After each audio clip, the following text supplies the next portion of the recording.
Hello, everyone. Happy Thursday. Welcome to this session on storytelling. As I'm sure you know, it's day 4 of the Virtual Island Summit, and we are very happy to have this session sponsored by Chancery ESG in the Cayman Islands. So thank you very much to Winston Connolly and the team there for their help with this session. Before we get started, I would like to do a quick poll. Go ahead and introduce yourself in the chat and answer the poll. Let me know where you're joining from in the world. I can see in the chat Mauritius, Canada, New Zealand, Dominica, Bermuda. Great. And I know we have other team members joining from London, the Cayman Islands, the Philippines as well. Do put something in the chat and let me know. This is going to be a fantastic session looking at the power of filmmaking and linking the Channel Islands off the coast of the UK and France to the Cayman Islands in the Caribbean and beyond. Okay, I can see more people from the Cayman Islands, the Maldives, from Trinidad, and I can see about 1/3 of you are from the Caribbean. About 25% from Europe, 25% from North America, and others joining from the Indian Ocean, from South America, from the Pacific. We have a mixture of different sectors represented, and not surprisingly, almost 50% of you representing environmental services and ocean conservation sectors. So a great diverse range of people joining us today. Now, this session couldn't have happened without our fantastic honorary ambassador, Sangeeta Laudas, who has been supporting island innovation since the beginning and has been a fantastic ambassador for the work that we do. So thank you, Sangeeta, so much for your efforts in bringing this session together. And I'll now hand over to you to moderate the session. Take it away, Sangeeta. Thank you, James, and hello to everyone. It's a pleasure to be moderating this today. So I've been an Island Innovation Honorary Ambassador since 2019 when the first Virtual Island Summit was hosted. And I'm delighted that today we're going to be putting this spotlight and celebrating the importance of storytelling. So as Sir David Attenborough has been quoted as saying many times, no one will protect what they don't care about, and no one will care about what they've never experienced. And I think for me, therein lies the absolute need and the reason for capturing our natural world on camera, and really was the genesis for putting together this session today.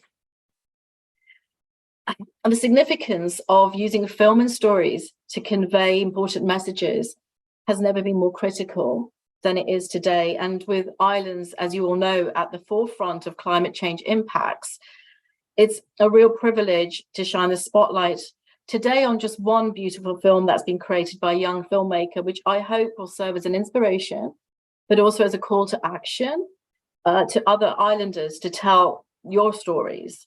So I first saw Matt Stockreiter's Grand Cayman documentary last January, and I was struck by his obvious talent. But it wasn't just that, it was the way he had really captured the wildlife and the natural beauty of Grand Cayman in the Cayman Islands. And so it's a pleasure to be hosting the first public screening of this film today and sharing it with the Island Innovation community.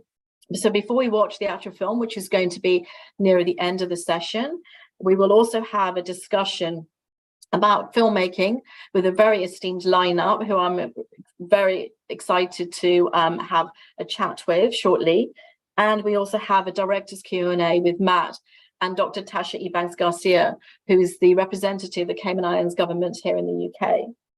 So before we commence, we have a little teaser for you so you can just see a bit of the documentary we're going to be watching later. So if we could play the trailer, please.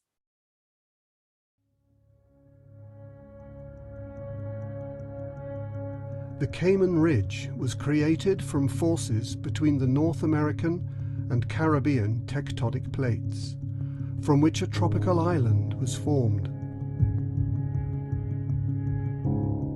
Home to some truly remarkable tales.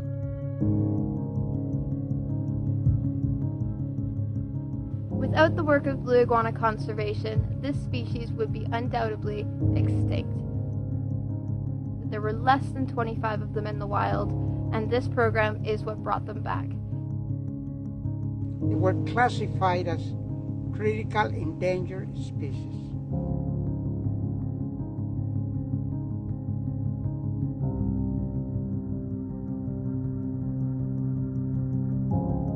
This is what we do here, and believe me, it's part of our life.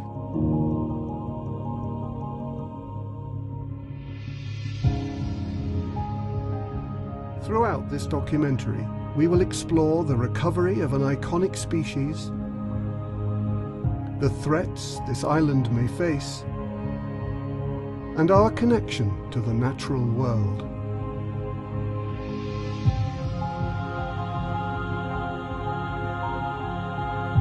Venture through dense tropical forests, over 2 million years old.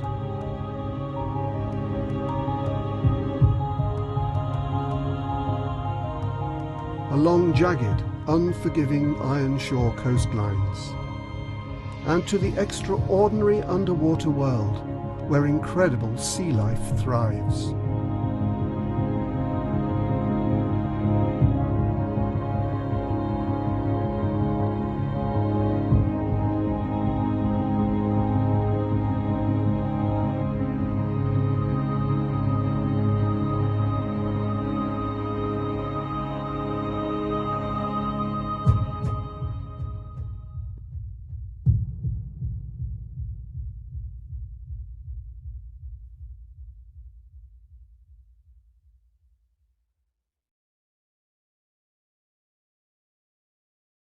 Thank you. And I hope you'll all agree just how stunning that piece of footage is. And I'm looking forward to sharing the full documentary with you at the end of the session. So before we commence, before we go to our live panel, I would like to hand over for some opening remarks to Winston Connolly, whose firm Chancery ESG, which is based in Grand Cayman, as James mentioned earlier, is kindly sponsoring today's event and making this happen. So Winston, over to you. Thank you, Sangeeta, and hello to everyone in the virtual world. It's my pleasure to be here and to help host this event. I think it's very important that we come together to discuss, all of the topics that are being discussed this week, because when we do so together, we're stronger and we can achieve our goals. And as Chancery ESG is at the forefront of pushing ESG in the Cayman Islands, advising on all aspects of ESG, we found that this link with island innovation in its fifth, Virtual Islands Summit was just something very natural to us. And we're happy to support this. We also are very much enthralled with Matt's presentation of the Cayman Islands. I am a lifelong resident of the Cayman Islands, a fifth generation Caymanian. And so, being in a low-lying island, climate change, conservation, and all these, topics that we see affecting the world affect us first.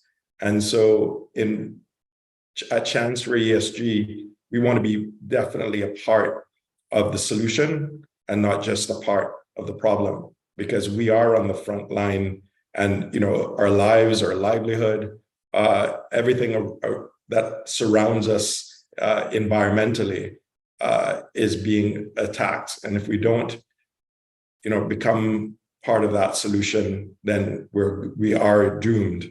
And that's the other reason why island innovation and, it's building these digital bridges. Why reinvent the wheel? Why not learn from each other and be a part of a bigger community? Because there is strength in numbers. I was also a member of Parliament in the Cayman Islands. I brought the national energy policy as an independent member, and I was glad that when we unanimously passed that, and we were pushing for 70% renewables by 2037, 100% renewables by 2050. And so, in my political career, in my personal career, I've always been very keenly aware of what is occurring around us and what some of the detrimental effects would be.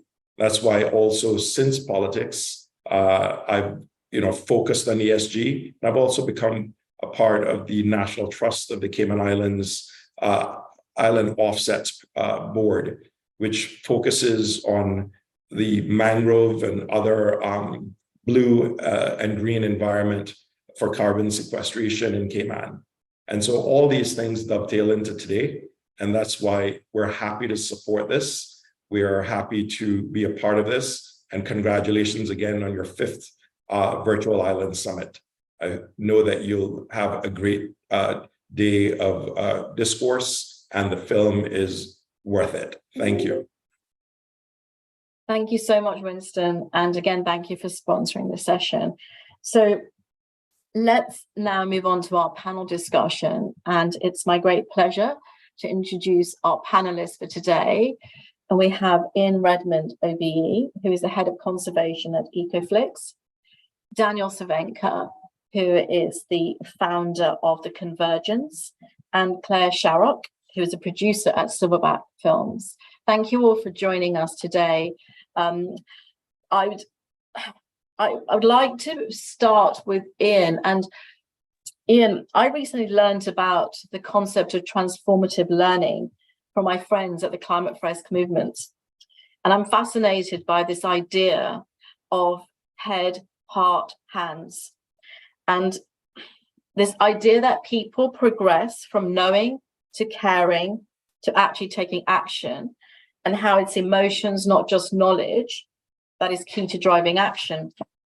So I'd like to get your thoughts on why you feel it's important to show rather than just tell, how you think this can help encourage change.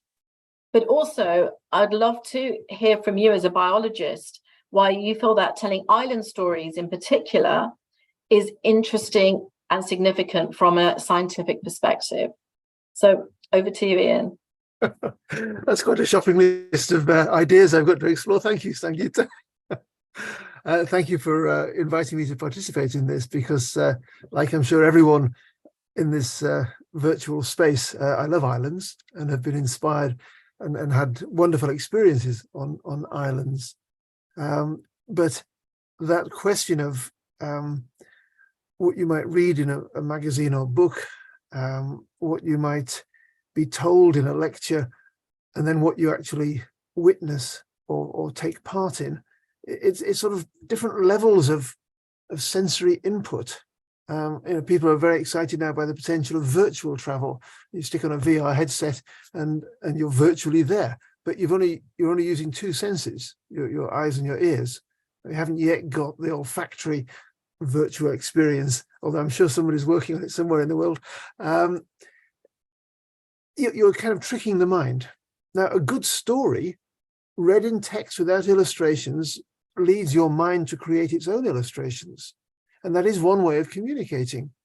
And I think in terms of conveying complex ideas, we've come a long way. This is one of my favorite books, Charles Darwin, Journal of a Voyage Around the World. And of course, Darwin famously visited islands, and he noted the different appearance of some of the closely related species. And he was of an opinion that these species were not created in one Shazam moment by God, but that they evolved over time. And his genius was to come up with a mechanism that might explain that.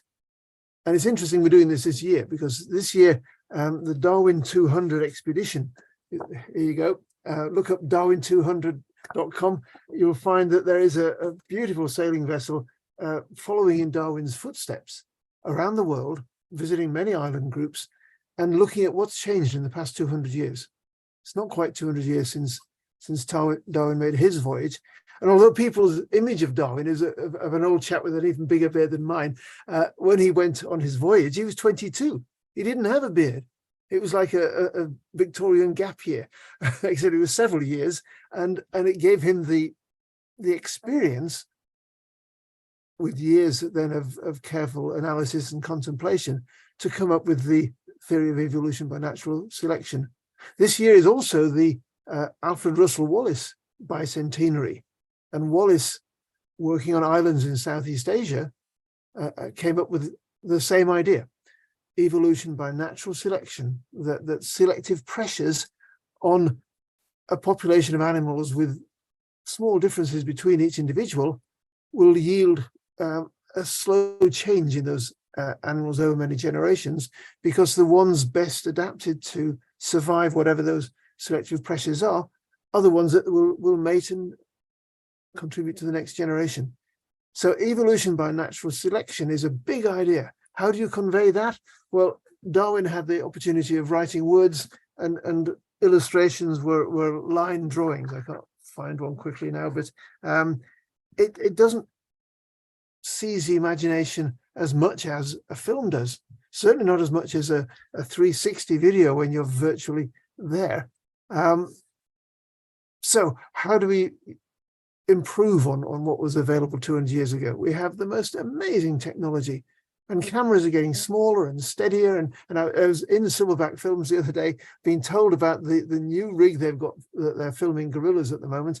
And gorillas don't live on islands, despite the mythical King Kong being on an island.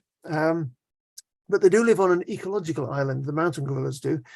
And I've spent a lot of time looking at them, and filming them is really difficult because the vegetation is so dense and the slopes are so steep. And now they have a small camera in a gimbal, so it stays steady, and you don't even need a tripod. You can move it around and get fantastic footage. So that's something that we're looking forward to seeing. But I mentioned King Kong there. The idea of King Kong, the movie that probably did the worst bit of PR for gorillas you could imagine, was conceived in the mind of Meriam C. Cooper, who as a boy used to stay in his uncle's house, and there were two books on the shelf he read. One was Paul du Chaillu, Adventures and Explorations in Equatorial Africa. He was the first man to describe a screaming, charging male gorilla just before he shot him. And the other was I think, Robinson Crusoe. So two ideas, monster gorilla and island. And out of that boy's fertile imagination, when he became a film producer, he produced King Kong and changed the world's image of gorillas forever. And we're busily trying to backpedal on that and portray them as something rather more friendly. So yes, telling stories is something which I think every teacher wants to do, because you can show graphs and charts and sheets of data, and for many people, that will just go right over their head. But the minute you tell a story about an individual or about a community, and whether that's an individual human or an individual of another species and its community, you get people's imagination going. And that's what we do at EcoFlix. EcoFlix is a brand new channel. It's only just coming up to our 2nd anniversary. So on most people's radar, it's barely made a blip. But look up ecoflix.com and you'll find lots of documentaries all about animals and the planet. And it is a non-profit. So when you subscribe, your money goes to the organization that you choose to send it to. And we're encouraging lots of conservational organizations to become partners so that they can raise funds and tell the world their stories. Because that's what's going to, as you say, it's going to change people's attitudes. Thank you, Ian. I feel like we could talk for the rest of this session, because there is so much I'd love to talk to you about, and we are so tight on time. So, audience, please feel free to put any questions that you want directed to Ian in the chat, and he will kindly answer those if we have time, either directly to you in the chat or if we have some time at the end. But I would like to say thank you, Ian, very much. And I'd like to now move over to Daniel Cervenka, who is the founder of The Convergence. I think, Dan, what would be really interesting to hear from you is a little bit about your background, but really just why you feel it's important to tell authentic island stories and this concept of impact production. So yeah, again, I'm so sorry we have a very short amount of time just to hear from you, but please share some thoughts with us. Thank you so much, Sagita, and thank you, to Island Innovation for hosting this incredible session and the virtual summit in general. And Ian, thank you for sharing your thoughts as well, and creating such an incredible platform for other filmmakers to share their work and amplify that further. I have just a tiny bit about my background. I'm the founder of an organization called The Convergence, and we run what we're calling a creative impact studio. So we focus primarily on storytelling and documentary production. And I think as a filmmaker and as a documentarist, as documentarists, I feel like we share an inherent responsibility to provide just of those who do not have the opportunity for their messages to be amplified. I think we hold a responsibility to help with that, to raise awareness about issues, and especially in this day and age, at the time of changing climates and in just environmental degradation. And I don't want to be negative, and really we're trying to share positive messages and in terms of what we do. But I think that responsibility is sacred, but I think also at the same time that response process in which we need to engage and in which we can create this work, and there are certain elements and aspects of that process that I think we again hold responsibility towards in order to not make more damage when we're creating these stories. So, and I think ultimately that comes down to the responsible process of listening and engaging with communities and groups and individuals as well in a bit of a different way, and allowing them to share their stories through us. Especially, if I engage with a community, and I will share a short story about our work on the island of Molokai in Hawaii.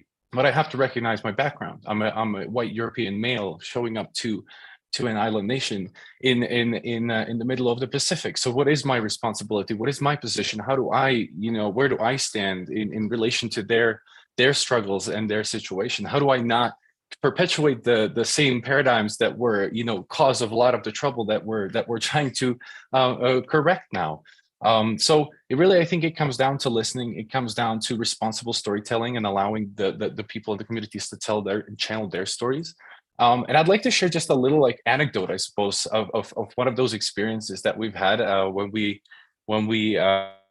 had the opportunity, or this opportunity came up to help tell a story of a community on the island of Molokai in Hawaii. And a story came across, and I've heard that there is a small community of people that have banded together to challenge the monopoly of Hawaii Electric and this small indigenous community on that island. And the Hawaii Electric the community is self-reliant in terms of certain resources, and electricity was one of them where they were not. And it really sounded like a true story of David versus Goliath. And so I actually had the chance to visit Hawaii for the first time about 7 years ago. And the first moment I landed, it wasn't for this story. It was just, I asked the gentleman just because of Hawaii. He took a really deep breath and just exhaled. He said, "You ready for this?" And I said, "I'm ready for this, man. Tell me."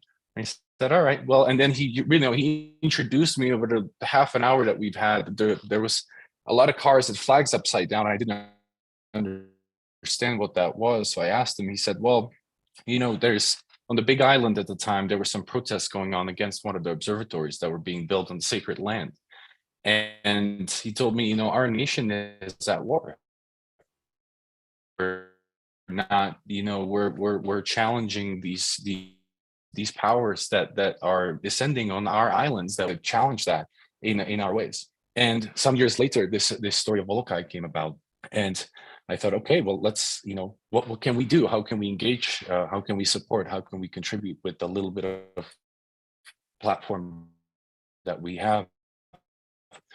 And it took about 6 months of conversations and discussions on how we can actually collaborate with that community. They were distrustful. They are distrustful of the system. They're distrustful of the capitalist system that's been trying to seize their island and build a lot of hotels and build opportunities for others, not them. So how do we, you know, as the foreigners, how do we even come into something like this? So 6 months of communication. And then we were granted the opportunity to join because of the process, I suppose, that we're trying to implement for our filmmaking. And even then, we've extended an offer and said, look, we would like to do this with you, but we believe that we shouldn't just film. We would like to join you on the island, but for the first few days, we'd just like to spend time with you, get to know you, and then you tell us if we are worthy of this opportunity, if we are able to actually share what you believe you need to share through us. So we did. We had a tiny budget. This was a tiny self-funded project, and but we went, and it was a risk for us. We had 7 days, so we could afford to go, and so for 3 of those, we just sat with them, and we went around the island, had a couple of beers, met the kids, and they shared their stories and, you know, what's been going on. And after 3 days, they said, okay, all right, you can do this now. And they invited Kanoelani Davis is her name. She's one of the kupunas, one of the like cultural leaders on the island, and she shared with us how we should treat their islands as guests, as visitors. And she walked us through the processes and of how to ask for permission from the land, from the people, from the gods, how to ask, you know, the trees, even if we want to shoot with them, how do you really navigate around the island, not to step in places where we shouldn't. And that was a very transformational experience for me. We've had some certain levels of consciousness, I think, of these processes, but that changed everything. Changed everything that we do now. I think will change everything that we'll do forever.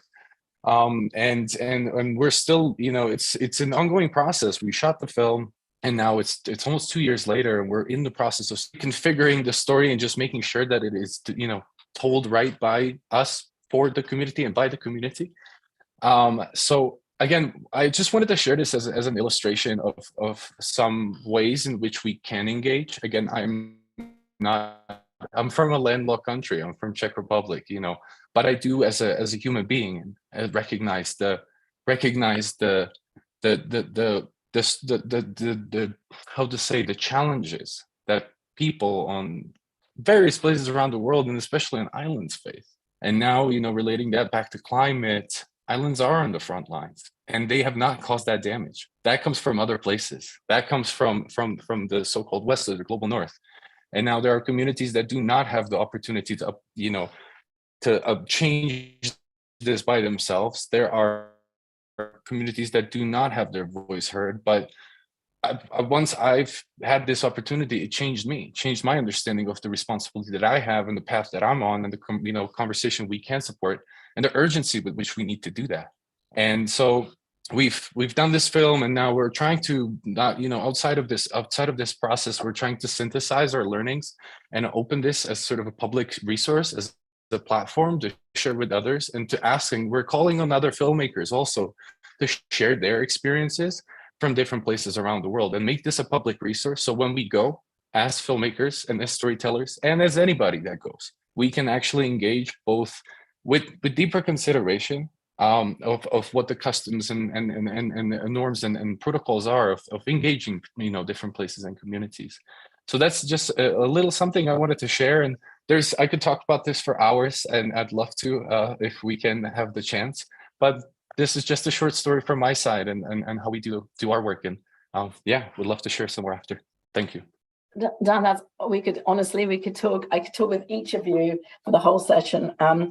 I hope there is going to be a networking at 7:30, which I hope that some of the panelists will be able to join, and then maybe people can speak to you guys directly then. But yeah, absolutely. It's wonderful to hear the idea of co-creation and the respect that you're showing as you're doing the filmmaking, rather than sort of going in there, making the film and, you know, leaving. So that's a really interesting anecdote. I'm going to move very quickly to Claire. Again, as I said, I think we should have probably had a much longer session, because you've all got so much to talk about and share. So definitely, last but not least, it's my great pleasure to introduce Claire Sharrock from Silverback. films, and she has worked on numerous high quality productions, including for Netflix and the BBC, and most recently the Save Our Wild Isles that has been seen on BBC.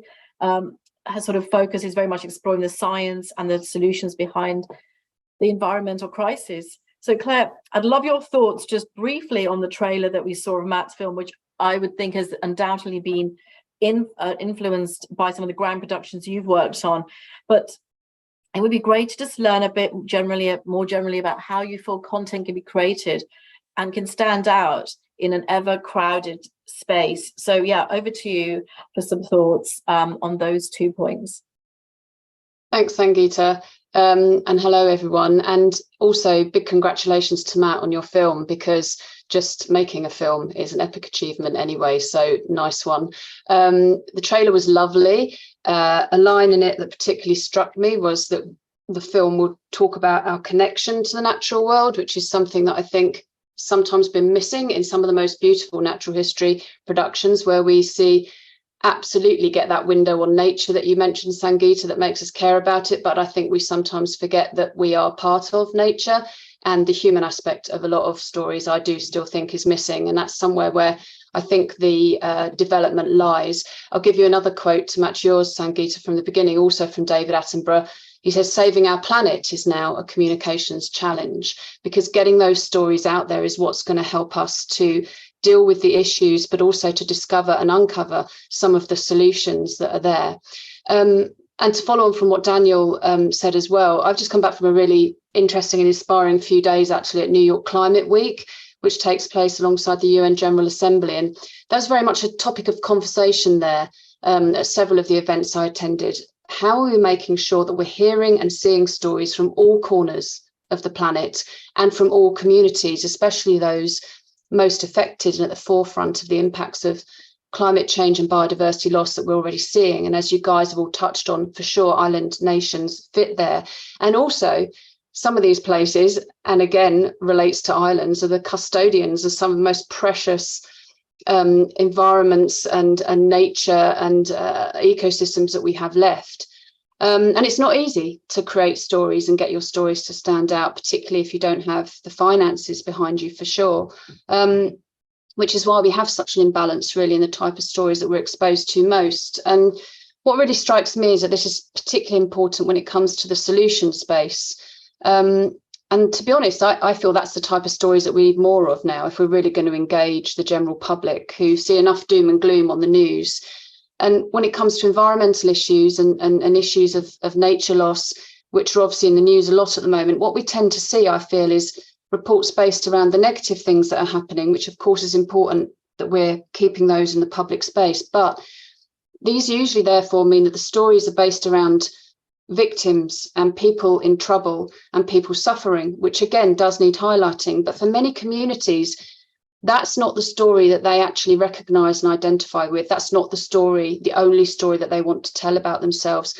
They might be suffering more than many with environmental damage, because a lot of these communities are at the forefront of what's happening to us, but they're also the sources of inspiration, of innovation, and can-do attitude when it comes to dealing with those problems and facing them head on, rather than sticking their heads in the sand, as quite a lot of the Western world might like to do, particularly our governments. And I'll give you an example, actually. It's not an island example, but it does show you the way that storytelling can highlight more than what might be the obvious or what might be the accepted narrative.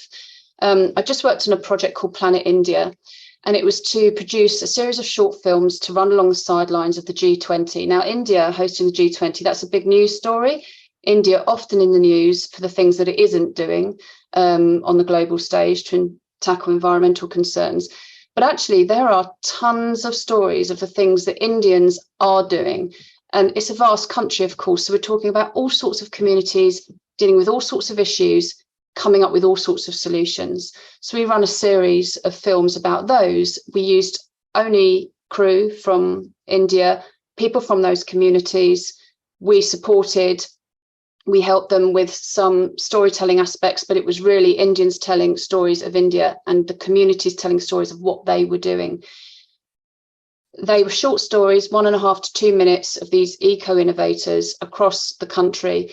And actually, because of the campaign that went behind it, and I guess to some extent the support that we were able to give them, it did so well that they've been picked up by Jio, which is the biggest streamer in India. It's got 400 million subscribers. And now those films, those short films of those eco-innovators are on that platform. So it can happen, but it is about finding the right people to partner with. Companies like and organizations like EcoFlix that we've talked about today are unbelievable. Democratization of storytelling. It sounds like a really nasty sort of phrase, but it's so true. It should be accessible to everyone to have their voices heard. And of course, that isn't the reality. And on your budget point, Sangeeta, of course, there's the big budget Netflix, BBC that gain a big audience. But I would sometimes argue that that's not necessarily the most important, the size of the audience, because with the best will in the world, the Smith family sitting down for an episode of Wild Isles, on the BBC on a Sunday night, they may love that. And I hope it makes them care about the nature in their own backyard, don't get me wrong. But is their response to that programme going to lead to the kind of systemic change that we need? Maybe not. But if you can get your film in front of impactful audiences like business leaders, financiers, politicians, you might reach a fewer people, but the impact will be greater. And the final point on that is sponsors, businesses, forums, events. I want to see them ensuring that they're including and supporting storytellers from all sorts of communities all over the planet, because that's what we need. And you know, kudos to Island Innovation, because that's exactly what you're doing today. I'm still trying to digest everything you said, because that's so interesting and a real call to action, actually, and something I will try and take away as well, to see if there is a way that we can get some of this, as you say, in the corporate world, in the hands and being led by people who, as you say, can then share it with an audience who have the ability to make a difference. I was hoping we'd have time for some Q&A, but I don't think we're going to. So please do feel free, audience, to put some questions in the chat. And if, as we're going through it, if it is directed to one of the panelists, they can answer you directly. But we're going to move on, as we have got a very exciting Q&A with Matt Stockreiter himself. Thank you so much to Dr. Tasha Ibanez-Garcia from the Cayman Islands Government UK office for hosting this mini interview with Matt.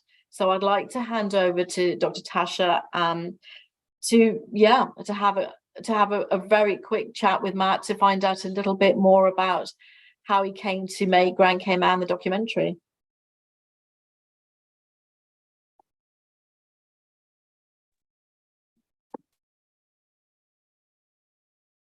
Hey, Matt. I'm hoping that Tasha will be with us, but she's not responding for a second. So maybe Sangeeta, you can. Oh no, here's Tasha. There we go. Perfect. Thank you. So yeah, I'm going to hand over to Dr. Tasha, who is going to find out a little bit more about how Matt created Grand Cayman. Thank you, Dr. Tasha. Oh, you're welcome. Just making sure everybody can hear me. We can hear you. Excellent. So I just want to say that I'm so delighted to be a part of the Island Innovations Virtual Island Summit. Such a pleasure to be invited and to have the opportunity to speak to the filmmaker himself, Matt Stockreiter. It's always a great honor when people visit my country and choose to capture its natural beauty. And Matt, as a first question, I'm wondering, of all the countries in the world that you could have chosen as the subject of this film, why the Cayman Islands? Oh, you're on mute, Matt. Okay, wait, so, oh, there you go. Sorry, I had it on mute deliberately, sorry. Great start. You know, I was looking at multiple stories, and there's actually a National Geographic article. I'm not sure when it was written, but I read it online about the Blue Iguanas, and it's so captivating. Matt, I'm sorry to interrupt, but you're sounding a little bit muffled. Would you mind trying without the headphones? No, that's fine. Yeah, I'll disconnect my ear. Thank you. I think that might improve the quality. Hello, can you hear me better now? Much better. Take it away. Thank you. Right. I'm so done with technology today. Okay, so basically I I'd read an article online on National Geographic about the blue iguanas, and even just seeing the visuals of them, I showed some of my friends, and they said, "Oh, that must be Photoshop. That must be fake." Like, I think someone even laughed, and they're like, "That can't be real."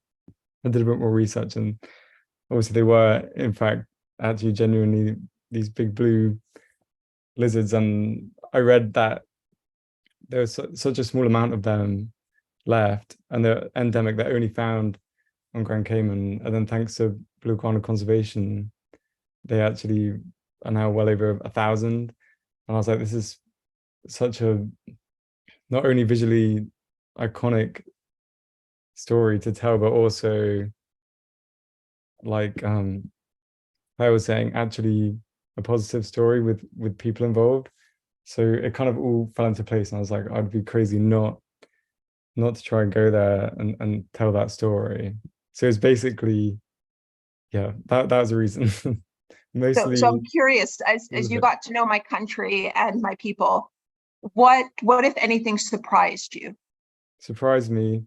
I think it sounds kind of generic, because I feel like a lot of people say it about all places, but honestly, the sense of community there, I really did get this sense that everyone was so connected. For example, even when, like, the buses there are so hilarious to me, because in the UK and in Guernsey, the buses are, I don't know what, to my mind, normal size, but they're kind of these vans, and everyone's all like kind of squeezed in. But it doesn't matter, because everyone's all laughing, and everyone was just talking and laughing on the bus. Whereas sometimes you go elsewhere and everyone's kind of, very much to themselves. But I really like the sense of community really came across. And I guess that's probably the biggest point of that was probably I just always remember in the buses, if there was a music or something on the radio, people were singing in the buses. You wouldn't get that in the UK. So I found that really hilarious, how kind of intertwined and kind of happy everyone was, even though they were all kind of strangers to each other. Yeah. As we shift the focus a bit to your work itself, of all of the topics that you could choose as the focus of the work, why did you choose the environment?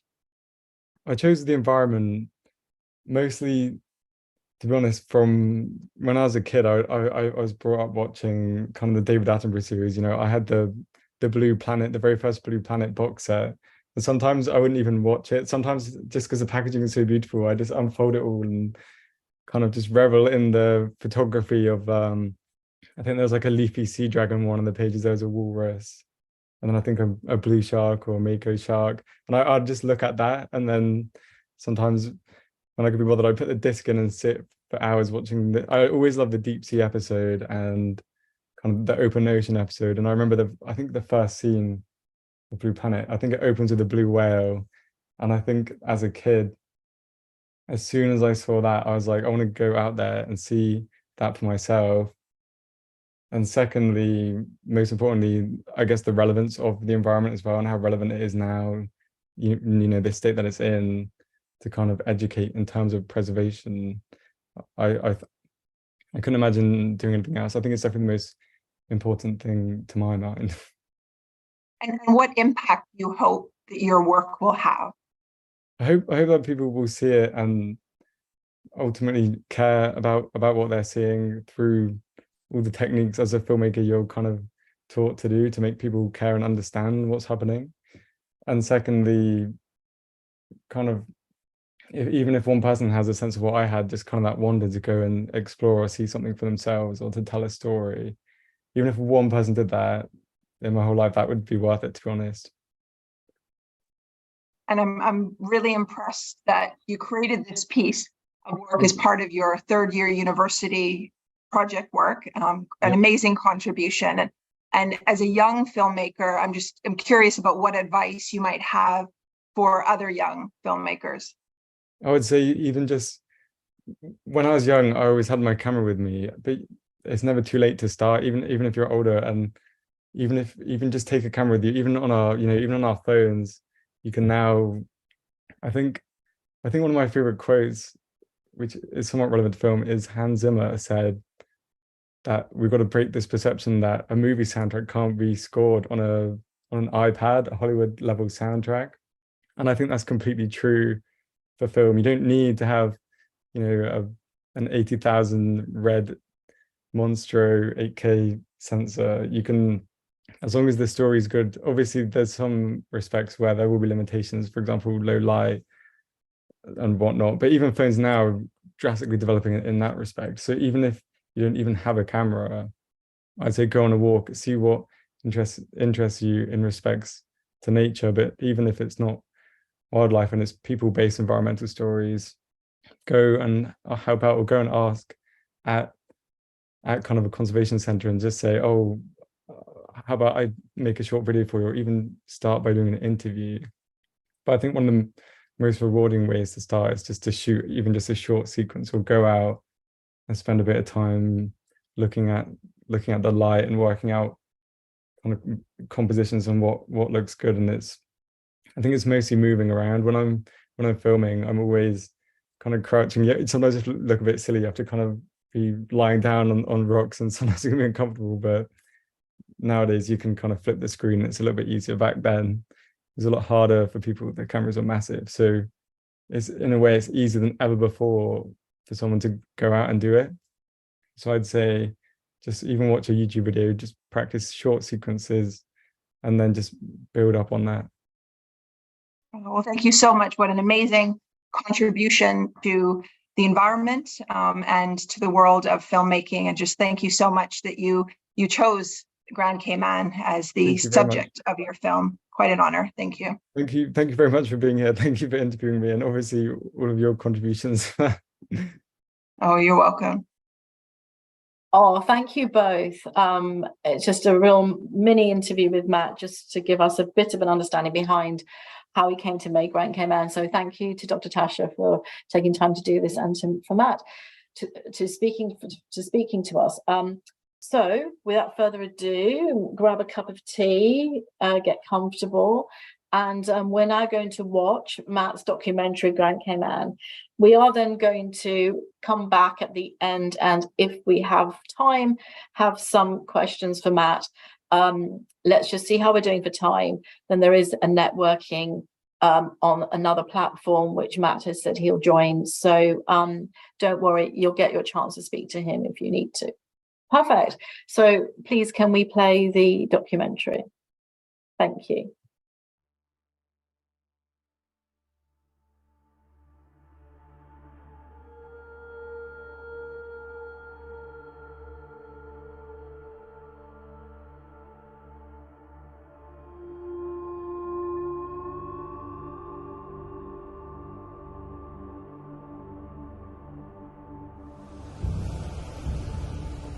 A submarine mountain range, stretching from Cuba in the south to the Gulf of Honduras in the north.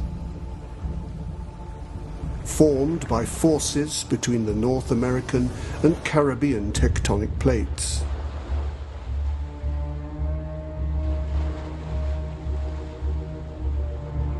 And where these forces pushed the limestone and dolostone upwards above sea level, they gave us the island we call Grand Cayman. Carbonates make up the top layer of the island, formed by shells and corals laid down during changes in the sea level. We find no rivers or streams here. The porous limestone excludes the runoff of any sediment, leaving the waters crystal clear.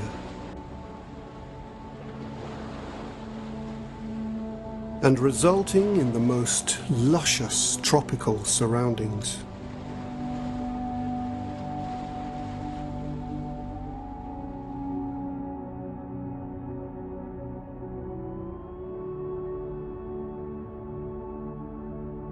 While relatively few species dwell upon these harsh iron-shore coastlines, there's one place where life truly thrives.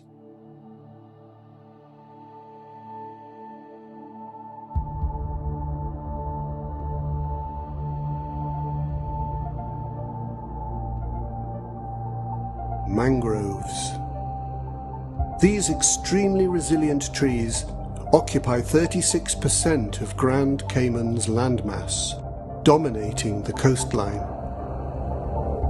Unique adaptations allow the mangroves to survive under very adverse conditions.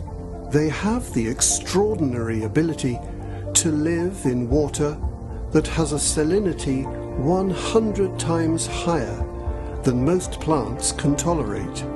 This is thanks to their extremely permeable leaves that act as an ultra-filtration system.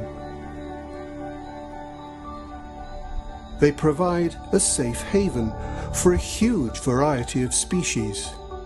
One among them, the Aratus pisoni, more commonly known as the mangrove tree crab.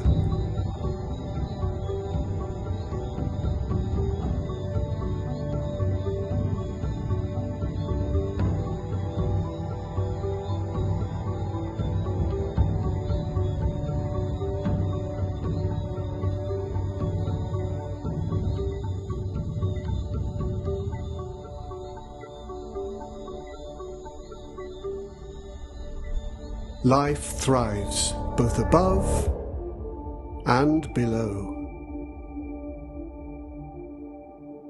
Mangroves have the highest aquatic biological diversity in the world. Their tangled roots provide a perfect sheltered nursery for juvenile fish.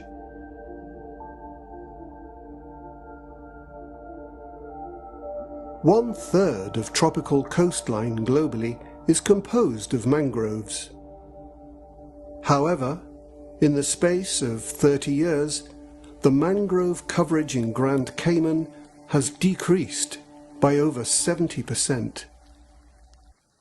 The disappearance of Grand Cayman's natural ecosystems has been felt most strongly by a species found nowhere else on Earth. These prehistoric-looking reptiles once roamed in great numbers.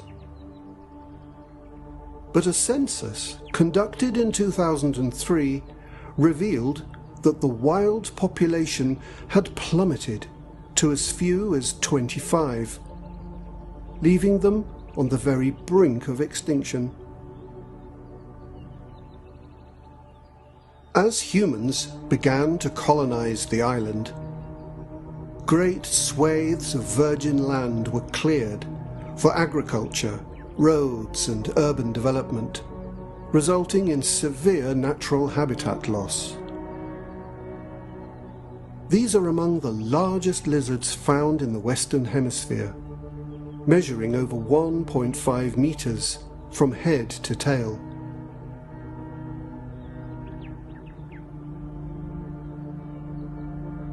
This is the blue iguana.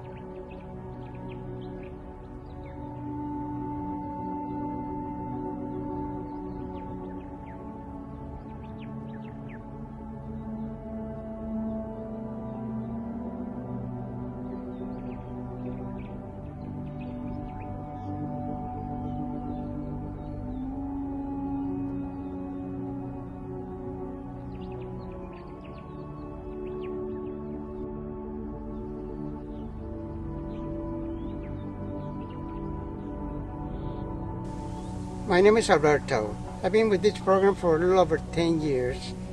Peter has been with us for many years. He's still pretty young. And he's part of us here, believe me. You know, we love him, all the wardens here, and this is what we do here. And believe me, it's part of our life, huh? Before humans came here, there were a lot of these animals on this island. And then first settlers came to these islands and they brought cats, dogs, rats. They started clearing the land, building, burning. So these animals almost disappeared, almost vanished from here. According to scientists, one of the reasons they almost vanish is they don't produce a lot of eggs, but not having predators They were classified as critical endangered species. Now we classify these animals as just endangered species. We want to keep it this way because this is what we have. And this is what this island needs here, you know. They make our island good, you know, these beautiful animals. Thanks to this program, they came back slowly, but we have done a great job with these animals.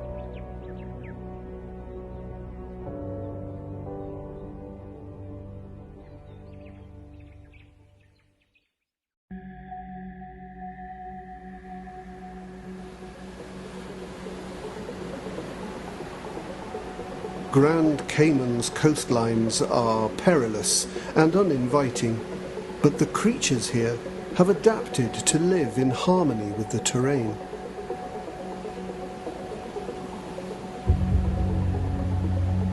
The Sally Lightfoot crab.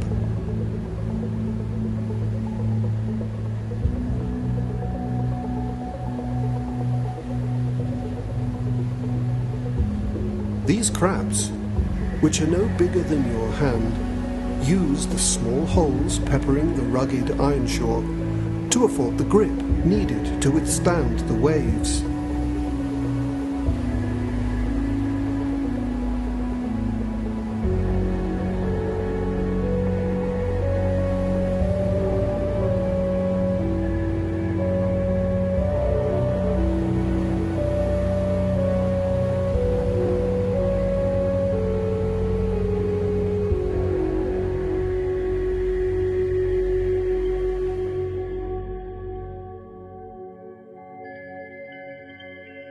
Sally Lightfoot crabs roam the jagged rocks, feeding on the few nutrients provided by the field algae that has accumulated on them.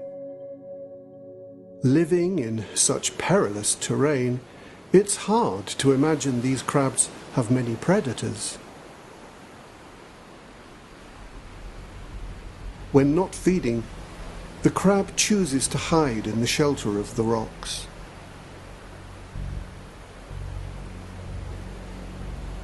A lava heron.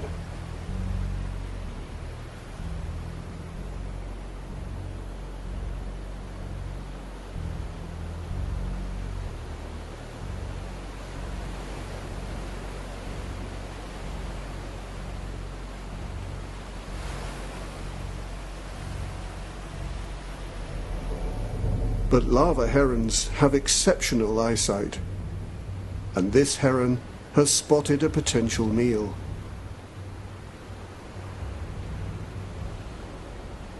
Being able to run in all directions, these crabs make tricky targets for a single predator.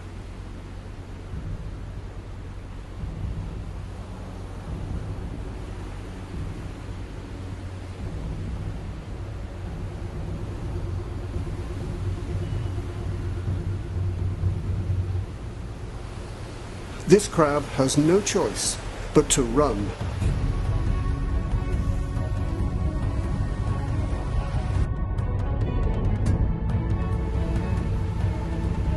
It must navigate the terrain among the surging waves.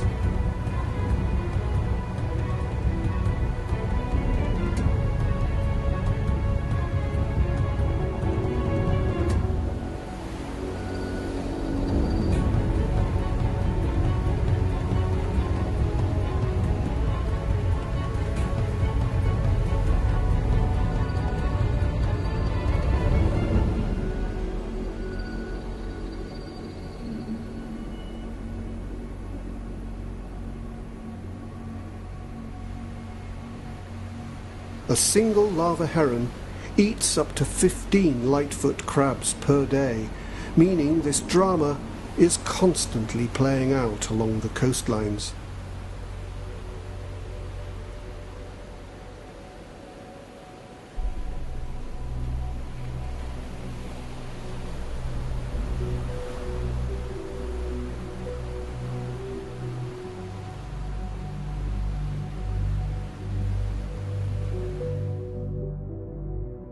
With the extent of urbanization, it's hard to imagine how wildlife can continue to coexist.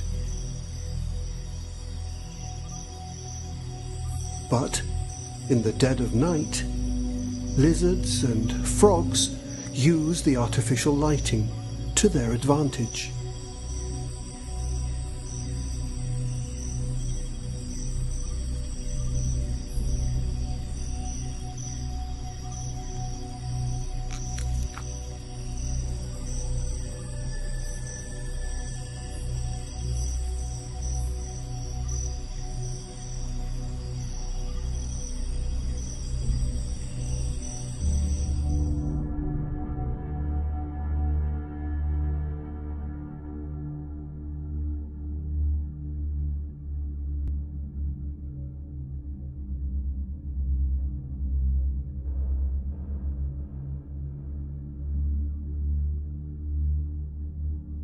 A bark scorpion, although this one is deceased. Ants have discovered the body. They will search the scorpion for parts they can remove, taking their findings back to their nests to feed the colony.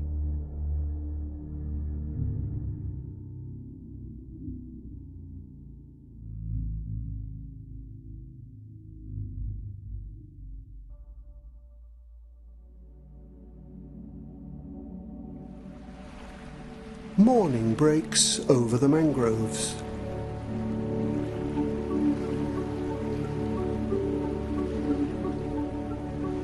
Where calm waters meet sandy beaches.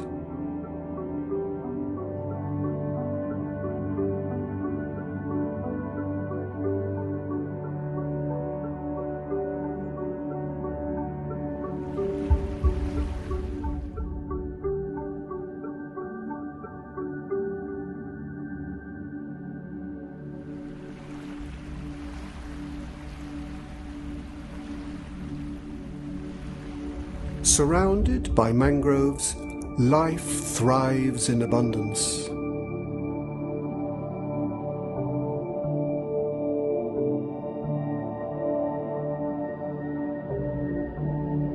Varieties of damselfish and snappers drift in schools.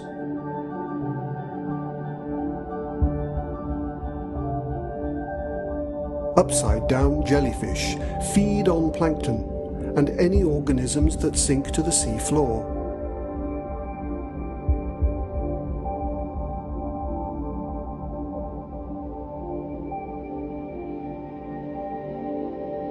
The sheer diversity of life here is an incredible testament to the nurture provided by the mangroves.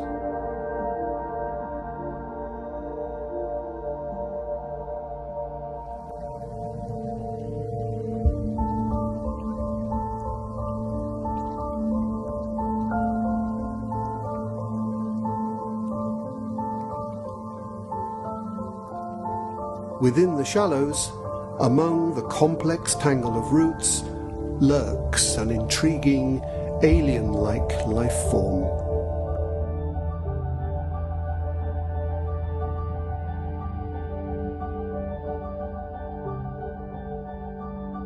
The Caribbean sea hare.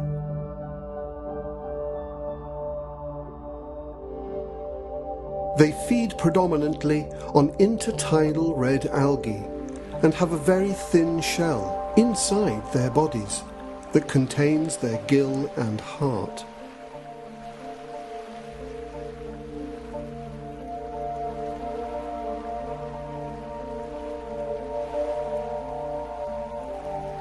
Toxins are contained within their leathery skin, ensuring an inedible meal for most.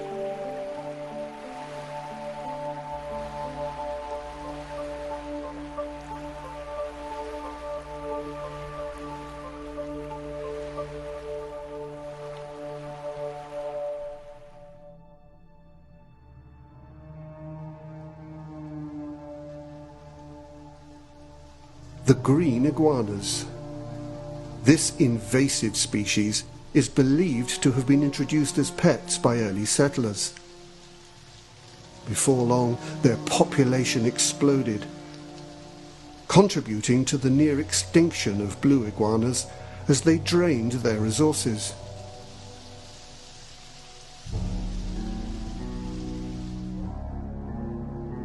But a more direct threat to the blue iguana is the Cayman racer snake, which preys upon the lizard's hatchlings.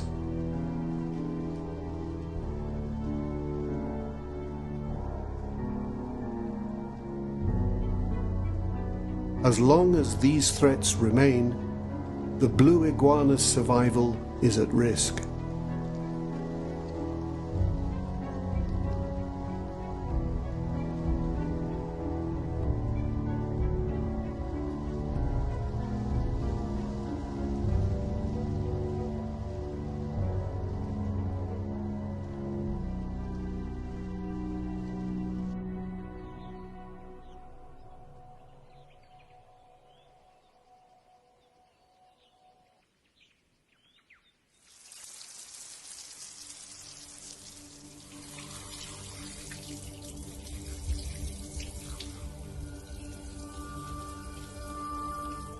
In 1990, to help the species recover, this conservation facility called Blue Iguana Conservation was started, and the 25 blue iguanas that we knew about in the wild were brought into the facility here. We did a whole genetic workup on them and started breeding them.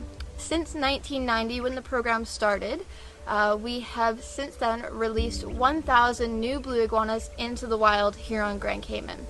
That wild population is now breeding successfully, and we estimate in the past 29 years since the program was started that we have gone from 25 blue iguanas to now 1,200. These guys were once the largest land animal on the island. That was way before people settled here and people started coming to the island. These guys ruled the land. They were the largest, and unfortunately now they're not. These guys only have one natural predator, which are the Cayman racer snakes, which can only predate on them up until the iguanas are 1 year old. After that, they have no natural predators.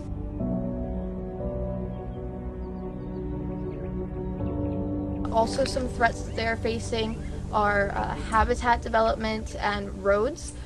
So a lot of these guys, they'll go out onto the roads to sun and get that heat that they need because they're cold-blooded, and unfortunately people don't see them, or people are driving too fast and they get run over.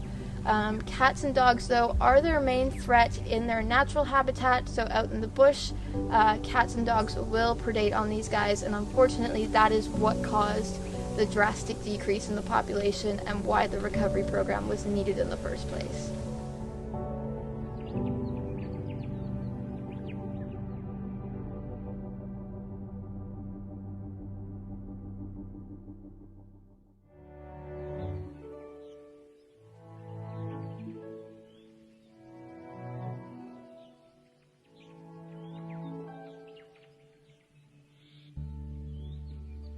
It's lunchtime at Blue Iguana Conservation. The inhabitants are fed tropical fruits full of crucial nutrients, a variety of fresh leaves, and their favourite, flower petals.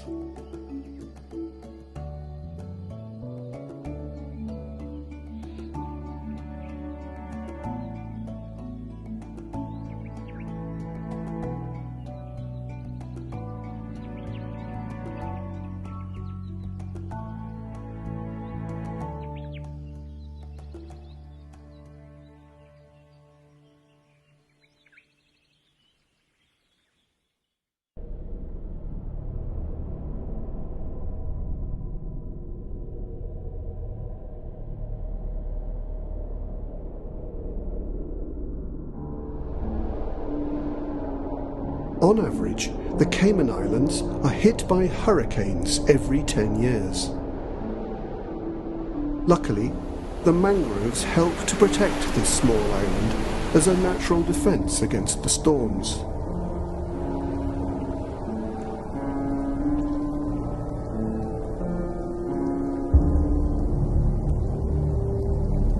These trees have complex root systems which help stabilize the coastline.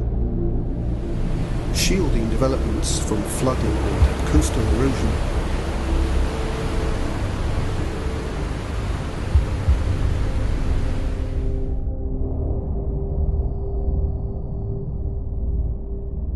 The web of roots and leaves disperses the power of stormy waves and diminishes their energy.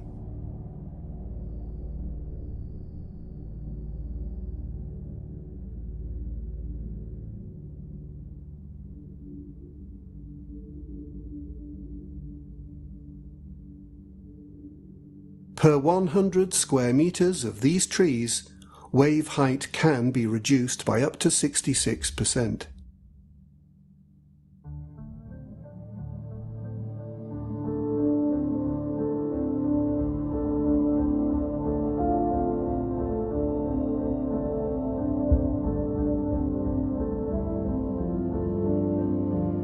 Mangroves are also unmatched in their ability to store carbon dioxide and other greenhouse gases.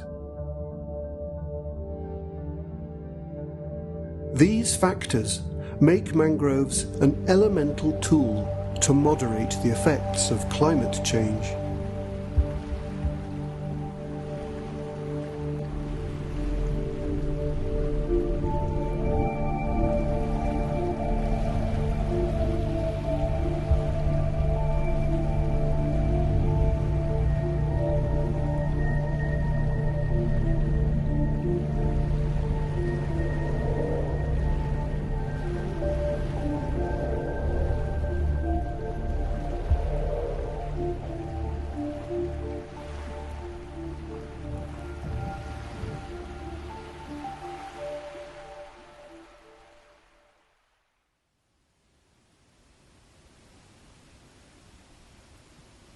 It's morning on the island, and a specialist team of scientists and volunteers gathers to conduct a critical survey on the blue iguanas that have been released into the wild.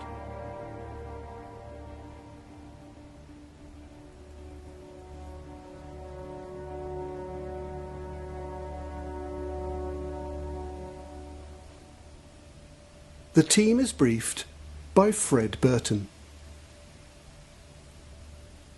Survey the iguanas when they're actually hot and active, and first thing in the morning when they're warming up, they're really sensitive to disturbance, so they're in that sort of like fragile period when they're not really warm and ready to go.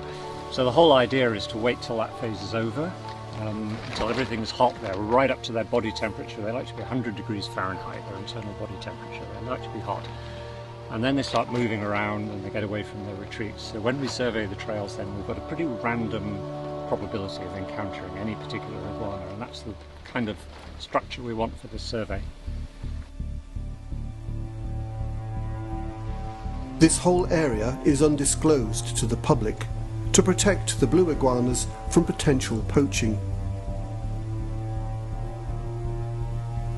The team must now head out through their allocated transects. This is perhaps one of the island's more extreme habitats. Riddled with large cacti, thorns, and potentially dangerous plants. The majority of the terrain in the reserve consists of ironshore, with unsettling gashes and large fissures.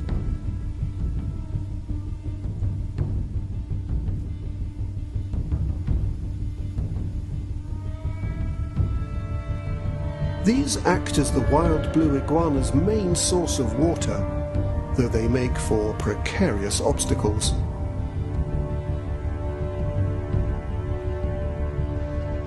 The team must stay vigilant.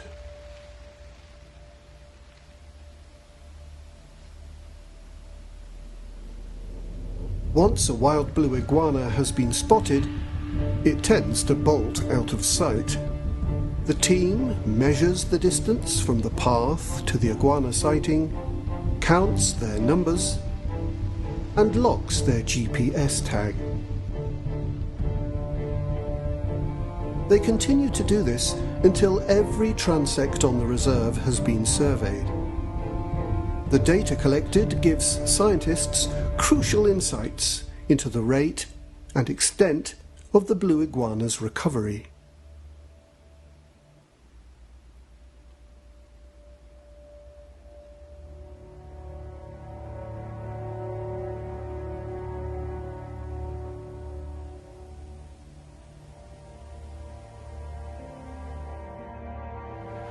Perhaps one of the most successful animals on Grand Cayman is the wild chicken. Their presence on the island is unmissable.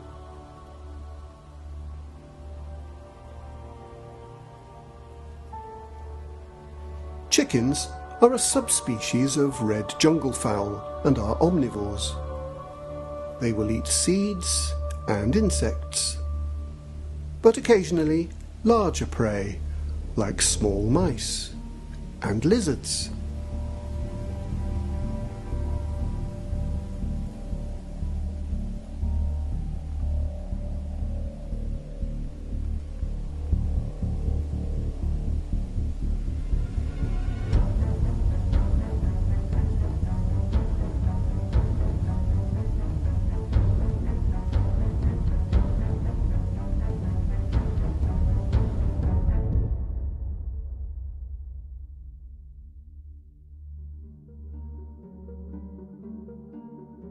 This footage is so rare that it is beneficial for scientific logs and records regarding the blue iguana.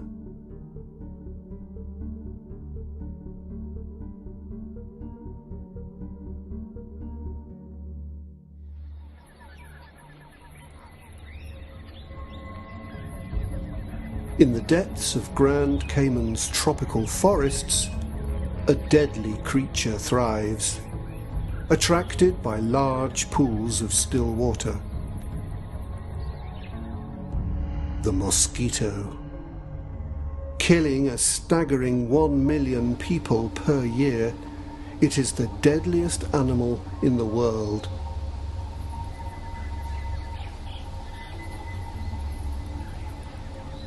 It was found that the numbers of mosquito larvae were reduced by 99% in only 5 weeks, when terrapins were placed in experimental enclosures, making them a key player in bringing the mosquito population under control. Research is underway into whether mosquitoes have been transferring diseases between green and blue iguanas. It is feared that the ever-changing climate will affect mosquitoes' distribution, allowing them to bring devastating plagues to new populations.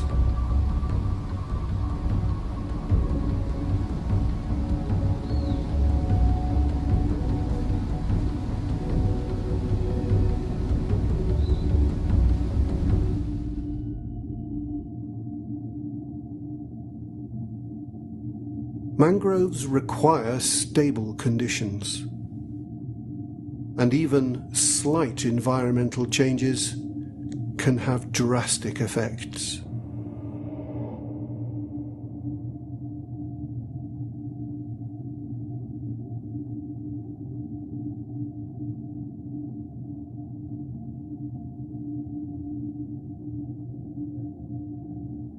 Reductions in the amount of water reaching further inland due to rising temperatures can wipe out entire sections. If pools of seawater suffer excessive evaporation, then the salinity becomes too high even for mangroves to survive.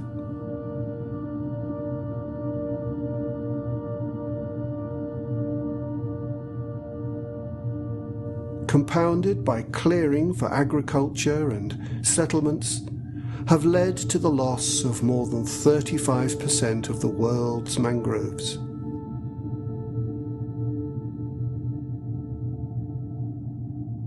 Sites like this may offer a glimpse of what the possible future holds.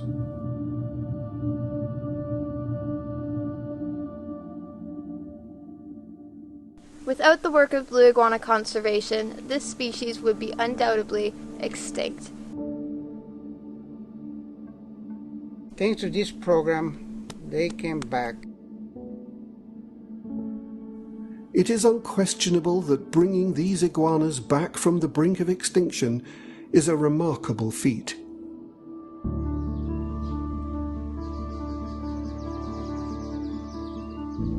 The intervention of a few incredible people has given this species a fighting chance.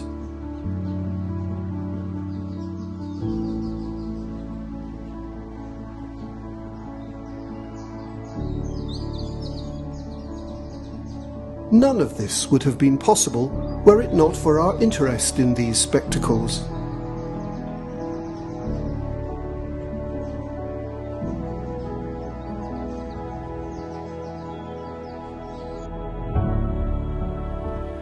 The first step towards securing the natural world's fate is taken by simply caring for it.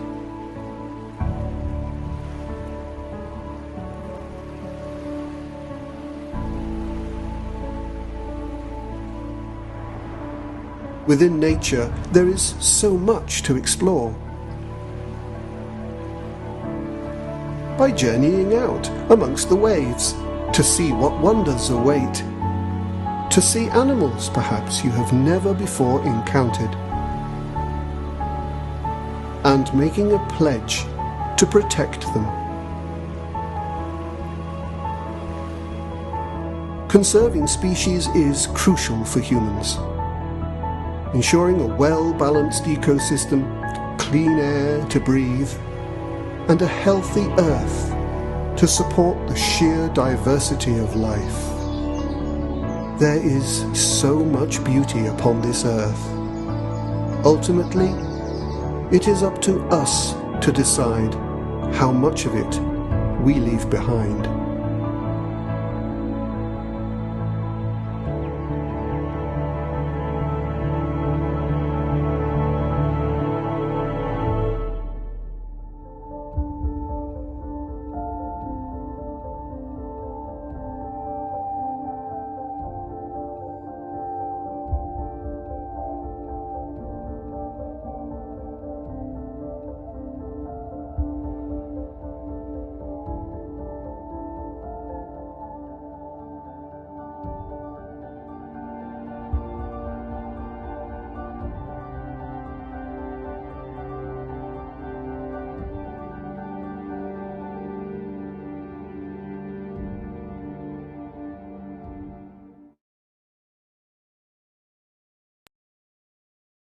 I feel like Matt, you deserve a round of applause. That's absolutely beautiful. Every time I see it, I just take much more away from it. So yeah, great job, Matt. I hope everyone, you've enjoyed that. We have just a few minutes before the session closes. So are there any compelling questions that you had for Matt or anyone who's still on the call? Yeah, lots of praise for you here, Matt, for the film. Thank you very much. Very kind. It's quite nice to watch again. I hadn't seen it in a while, so it was entertaining enough for me, even though that's probably the 500th time I've seen it. Well, look, I have one question, and one of the things I guess, as I said, we've spoken a lot about this in your inspiration from watching David Attenborough growing up. There was a real nod and to that. So when you were writing the script, pulling this all together, was that very much your inspiration? But how would you sort of say that you want to take that to the next generation? Because there could be people who would say that it's now a sort of a done and, a tried concept. Do you still think there's a lot of merit in us having that type of that style of documentary? Is that something that you want to do going forward, continue in that vein? Being like the kind of the David Attenborough kind of blue chip, purely kind of behavioral. Just the style of creating it, the sort of the way it's narrated, the way of capturing the natural world. is that very much something that you've been inspired in? That's what your signature style is going to be going forward? Oh, being the one that the style that this one was. Yeah. I think every film, I'd always approach the style differently because it entirely depends on the story. But I do veer more towards the actual kind of inclusion of people, as opposed to, because I love the David Attenboroughs and the kind of behavioral ones, but those are created by teams of, I don't even know, maybe even 100 people or something, and they film those over 4 years. So for me, independently, to be able to make that kind of content would be too difficult. Whereas this works quite well on a small scale because you can actually talk to the people firsthand and kind of get a response, and then get a little. I was lucky enough to get a bit of behavior in there. So I think for me, it's probably the most exciting because it's quite rewarding. Whereas sometimes, people would spend years and not get something if they're looking for a really specific piece of behavior, which I would like to try. Obviously, that's like a massive percent of your life kind of spent to potentially get that. So I think you also do quite wise in terms of being very selective. You have to like really, really, really care about what you want to film, especially if you do want to get some behavior. Even when I was filming the Sally Lightfoot crabs running around, that was really fun. But I also got all ripped up on the rocks, and you have to be so patient. You have to sit there and wait, and you end up almost getting wet. I think, yeah, my camera, some of the shots were probably a bit too daring, to be honest, just because I was so young when I did it. I was looking back and I remember having the camera on a gimbal and literally kind of hanging it off this cliff of a rock to kind of get these dynamic movements, because I haven't noticed, at least when I did it, they use gimbals quite a lot now, but they don't use them with a camera because you can't really have a camera in underwater housing on a gimbal, I don't think, just because it's too big and heavy. So I'd have it too close. But I feel like it worked in that because I was trying to mimic the movement of the crabs and follow them around when they're running, whereas usually that is kind of a tripod shot or a telephoto shot, or it's a bit safer. But that's also given, I guess, because the equipment they're using is far more expensive. But that's in respect to your technique, I think I'd always try and think of something a little bit new, because I feel like for me that was something that I hadn't seen before. Well, I'm going to stop you in the middle of that thought, because I'm hoping that you'll be able to join everyone on the networking, which James is going to tell us about. But before I hand over to James, I want to thank everybody for being with us today. This, as I said in the chat, has been a sort of a personal project for me ever since I saw the documentary, and also seeing the Blue Iguanas in real life in Grand Cayman. They are absolutely stunning, and the work that's being done there to restore them and bring them back from extinction is truly remarkable. So thank you for everyone for your support. Thank you to my panelists. Thank you for Winston for sponsoring this today, and for Dr. Tasha being part of it. And yeah, over to you, James. I'm excited to join the networking session where I'm going to get a glass of something and yeah, have a bit of an after party. Thank you so much, Sangeeta, for all the work you put in, and likewise to all the speakers and the sponsor, ESG Chancery, for the session. Really fantastic. And congratulations, Matt, on the documentary. Really a lot of good feedback in the chat, I'm so sure you saw. So hopefully you've joined before the Remo platform. If not, Linda has kindly just added in the chat 2 links. One is a little guide on how to join, and the other is the link to itself. We'd recommend using the Google Chrome browser if you have it. You don't need to download anything. You can just join directly. And there will be a more informal chance to interact with other people who are attending, have a conversation, have a glass of wine if you would like. And yeah, we'll move over there. So we'll wrap up this session now. Thanks again to everyone. And what we'll do is I'll stop recording and streaming, and we'll keep this window open just for a few minutes. And in case you do have any problems joining, you can go ahead and type into the chat and we'll be here to facilitate that. So thanks again, everyone. Enjoy the rest of your day and see you hopefully in the networking session right now. Bye-bye.